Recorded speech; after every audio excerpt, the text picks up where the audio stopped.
you saw the net. I don't know. But yes, anyway, let's move on to Yunus Musah. And this will be a good topic of conversation. I wanted to make a video on this separately, but I just didn't have the time last night after the news broke. So I figured I would just save it for this live stream. But bro, I'm gassed. First of all, like, this is great news. And this is a huge step in the right direction for USA, being able to sway a dual national onto this project that US men's national team has going on. And that was what he said in the video. You know, he used the words that it's a brotherhood, this team that the US is building. And he said that the friendship and just talking to, you know, Tyler Adams, Weston McKennie, all of them, that helped him make his decision. And so to me, that is a really positive thing. Like, the vibes are good, the atmosphere is good. And even just on a baseline, to be able to say that about the men's national team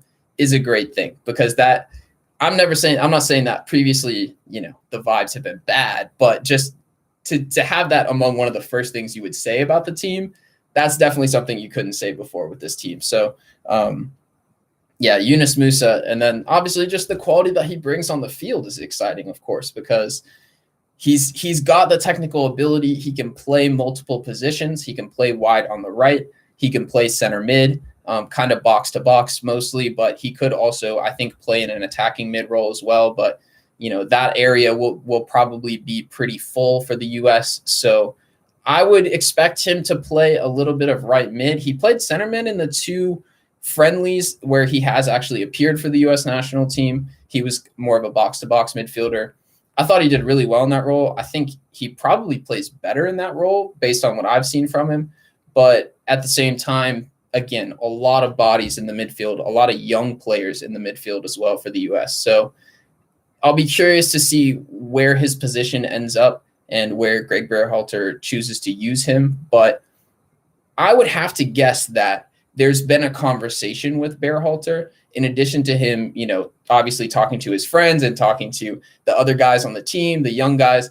I bet he's had a conversation with the coach too, and kind of said, okay, like, if I do pick the USA, what position am I going to be able to play? And I'm not totally sure what his preferred position is, but again, I see him as a center mid, and I think he could bring a lot to the team in that regard. And just because there's other players at center mid doesn't mean that he shouldn't play there. Like, having depth is a good thing. This is a problem that USA has not really had before. Like, it's not just about finding a first 11. You know, if US really have high expectations, and I mean, even just making it through World Cup qualifying, which, let's not forget, didn't happen last time, you need depth and you need rotational pieces. And so even if he's not playing every single game, but he's a center mid option, you know, maybe that's better than playing him out of position if that's where he does indeed prefer to play.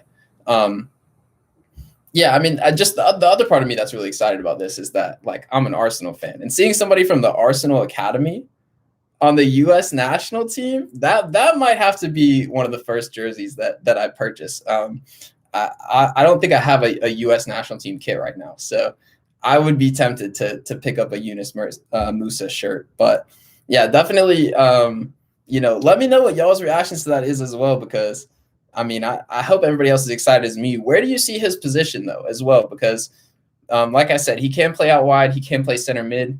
I think it could open up some really interesting options in terms of the U.S. using, like, multiple attacking midfielders and playing them out wide, like kind of having, like, 3 or 4 attacking midfielders on the field at the same time, or 3 or 4 center mids anyway, and just letting them interchange and move around a lot. And that was kind of what we saw in some of the friendlies.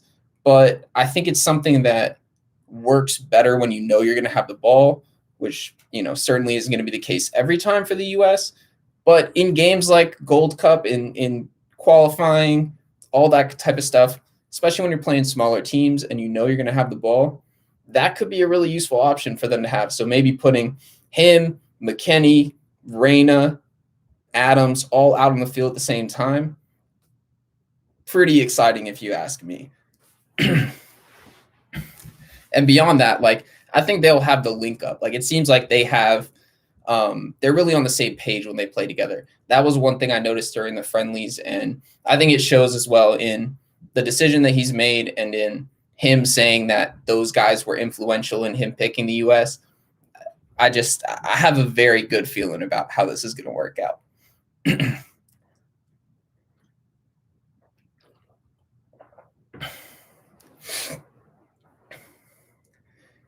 Aiden's out here. He says, I can see him at center mid with freedom to interchange out wide when in possession. Yeah, I think that's a great shout.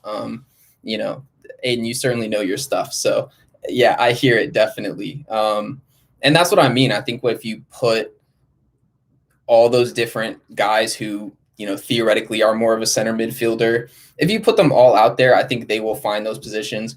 Reyna is really good at that as well. So, again, I think that you get those guys all playing in the same team, training together, they're going to figure that out. And I think there's going to be, to a certain extent, you can just put them all on the field and let them do their thing because they're all so talented. And because they've all grown up more in Europe and in that academy system, like they all kind of have this similar shared identity, if you will. And even like thinking about Serginho Dest, like if he is combining up on the right side and he's coming forward, he's an option that's out wide. He can come inside and tuck in. He can overlap. Just all the different combinations that are coming around. And then obviously the big question remains, you know, who is up front and who is adding to those combinations as well, because having a great center midfield is one thing, but you know, you certainly have to have the pieces around it too. So yeah, but I agree, Aiden, for sure. Vic, what are you saying? This is the first time in my life being excited to watch the U.S. national team. Yeah, man. Like, I mean, in general, I think I'm kind of in the same boat. Like, I wouldn't say it's the first time I've been excited, but it's definitely the most excited that I've been.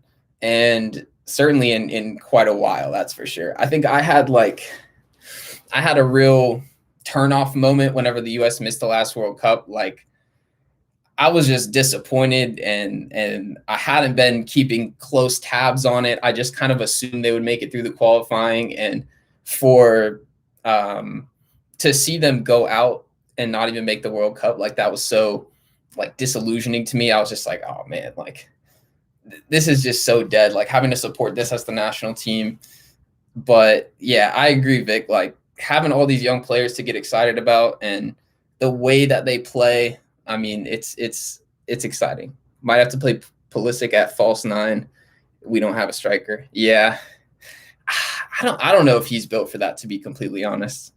But maybe. I mean, I think there's enough striker options. I think it's just about figuring out which one works best. And to me, that's going to be a process. Like, I don't think you can just go based on who's performing the best at the moment, whether it be in MLS or in Europe. You know, Josh Sargent has been decent recently, but Daryl Dike has been awesome since he's moved to Barnsley.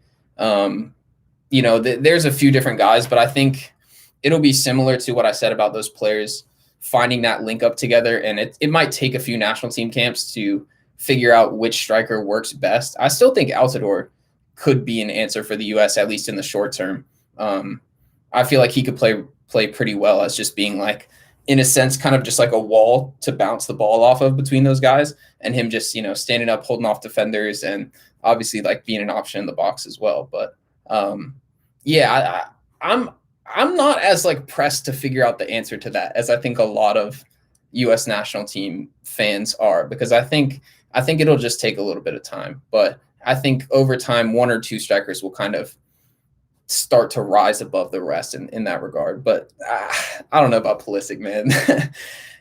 he hasn't been great for Chelsea recently, has he? But I haven't seen him play much in a more of a central role or like false 9. So yeah, but it's definitely an interesting shout. Shout out to everybody in the streams, IG, YouTube. If you're on IG, definitely head over to the YouTube if you're not already subscribed. And if you're on YouTube, be sure to like the stream. That makes a big difference to me and to the channel. And like I said, if you're watching this later and you're like, dang, I missed the stream, what happened? Turn on those post notifications. You won't miss it next time. But anyway, that was a good chat about Yunus Musah. Again, very exciting news. And he's chosen the U.S. national team. And Yeah, man, just exciting times. I did have a couple other kind of little